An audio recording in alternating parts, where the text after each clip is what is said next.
O'Rourke. Thank you, Mr. Chairman. I'd like to begin by saying that I have the greatest respect for my colleagues. And despite some of the things that were said, I don't think anyone in this room is afraid of a warrior class or in any way does anything but honor the service of those who put on the uniform. I don't think anyone's an enemy of the Constitution. I don't think the world will end or the Constitution will crumble or our country will fall apart if we move forward with the bill before us. But I do think that an extraordinary request is being made of the House and of this committee.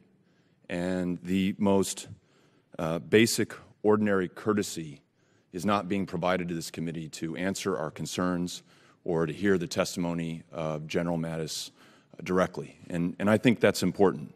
There could be, for me, right now, this week, no greater signal of the incoming administration's belief in the fundamental principle of civilian control of the military than to have General Mattis appear before this committee to answer our questions, to give us his statements, to form the record, as one of my colleagues said. And so, for as much respect as I have for him, and as inclined as I am to support this because of who he is, and because of my profound respect for the chairman of this committee and for my friends on the other side, I think it comes down to what Mr. Courtney said earlier, which when you look at this as a matter of the people, and in this case the person, versus the law, in this country, the law should always triumph. I want to make sure that I and this committee do the right thing. And I tell you, I am compelled by Mr. Burns' argument that for the men and women who are currently serving in harm's way, it's imperative that we have a Secretary of Defense in place.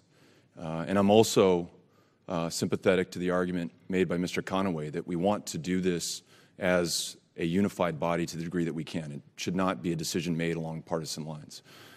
And so I think it's important for all of us, and this is my appeal to every single member here, that we move out of this committee unified in disapproving the bill before us, compelling the President-elect to bring Mr. Mattis before us to answer our questions. We can still do that. He, the President-elect, still has the opportunity to do the right thing. It will not prevent him from being able to nominate and place and appoint that Secretary of Defense in time to take care of our service members. But I don't think there's any more awesome responsibility in our Constitution than that is given to us when it comes to sending our men and women into harm's way, many of them who will lose their lives, and many of them who will be asked to take the lives of others. And so I think we should jealously guard our prerogatives and honor our responsibility. And in doing that, I think for this committee, we need to vote no today. We need to compel the President-elect to bring General Mattis before us. And going forward, I think we can, in a unified way, do the best thing for our country, our Constitution, and the men and women who are serving in harm's way around the world. With that, Mr. Chairman, I yield back.